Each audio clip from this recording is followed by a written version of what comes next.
यहां यशुआ अध्याय 22 में कुछ होने वाला है। यह मानव जाति के उतना ही पुराना है। एक शब्द में, गलतफहमी। आप जानते हैं, गलतफहमियां रिश्तों को नष्ट कर देती हैं, वे विवाहों को तोड़ देती हैं, वे चर्चों को भी विभाजित कर देती हैं। और प्रिय विश्वासियों, मानव हृदय गलत व्याख्या करने, गलत आकलन करने और गलत फहमी करने में बहुत जल्दी होता है, चाहे हमें तथ्यों का पता हो या न हो।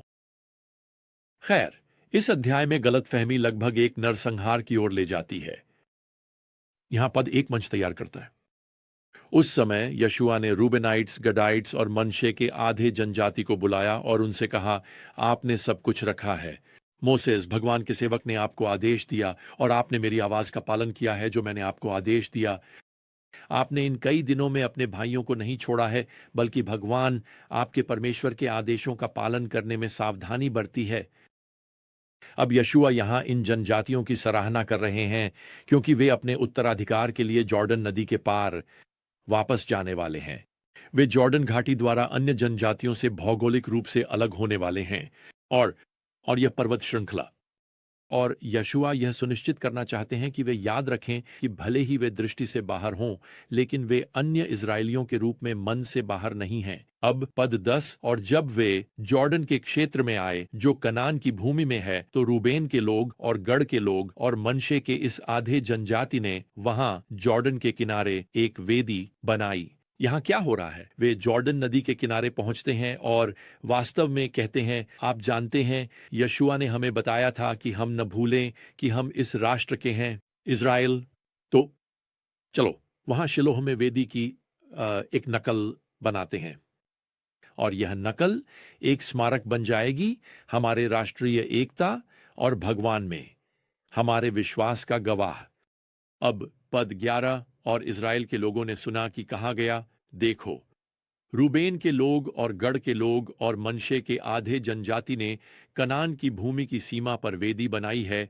पद 12, और इज़राइल के लोगों की पूरी सभा शिलोह में इकट्ठा हुई ताकि उनके खिलाफ युद्ध कर सकें। आप देखिए, वे जो कुछ भी सुने थे उस पर प्रतिक्रिया देने में बहुत तेज थे। और उन्होंने क्या सुना? खैर, एक वेदी बनाई गई है।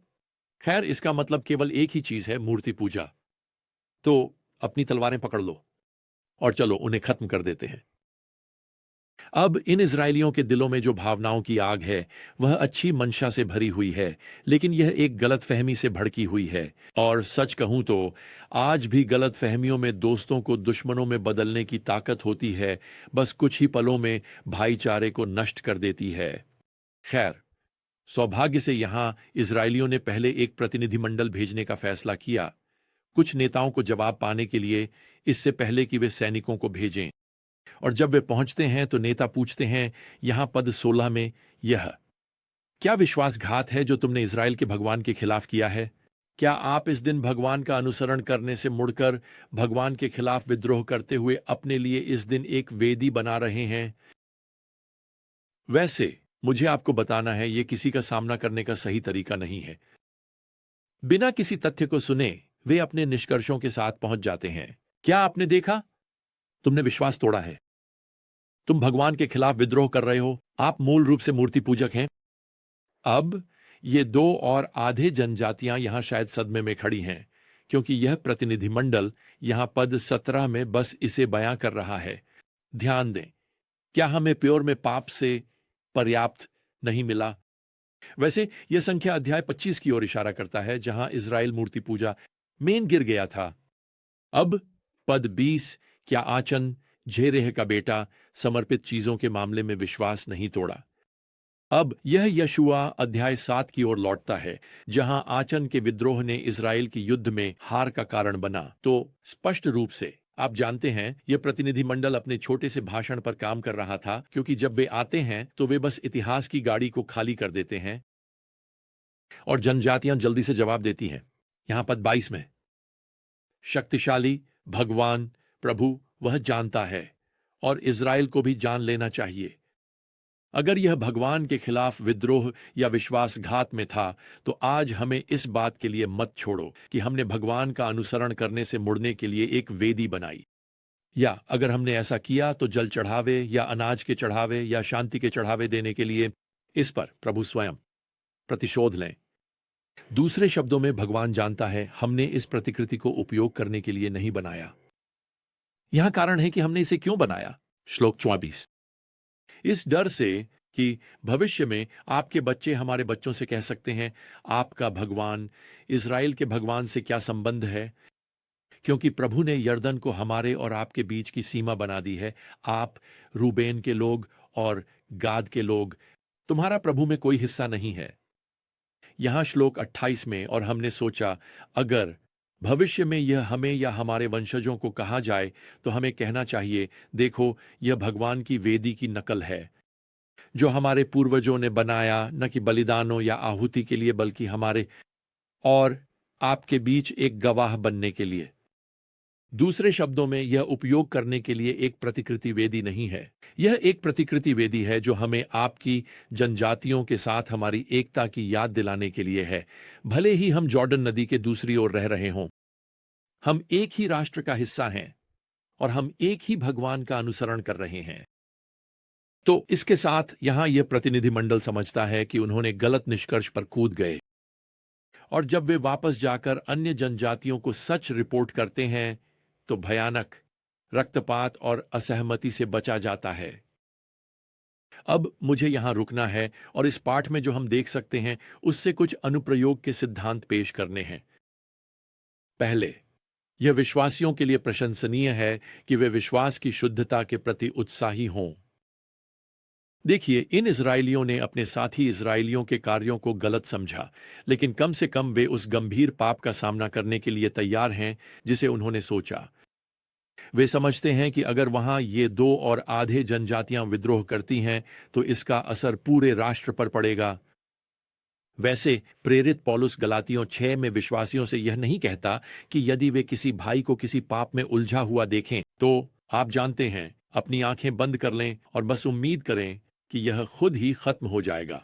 नहीं, वह कहते हैं उस पापी विश्वासियों का पीछा करें और प्यार से उन्हें पुनर्स्थापित करने की कोशिश करें।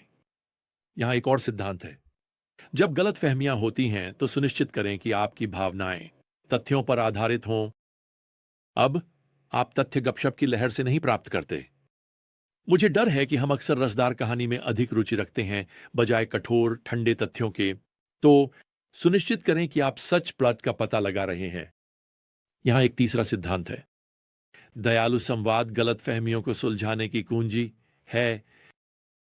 देखिए, यहां ये 2 और आधे जनजातियां अपने आरोप लगाने वालों को जवाब देने के लिए तैयार हैं और इसके लिए बड़ी विनम्रता की आवश्यकता होगी।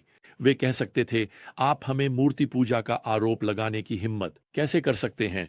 हम अपनी तलवारें लेने जा रहे हैं और हम तुम्हारा सामना करने जा रहे हैं। मैं नीति वचन 15 पद 1 के बारे में सोचता हूं जो कहता है, एक नरम उत्तर क्रोध को दूर करता है।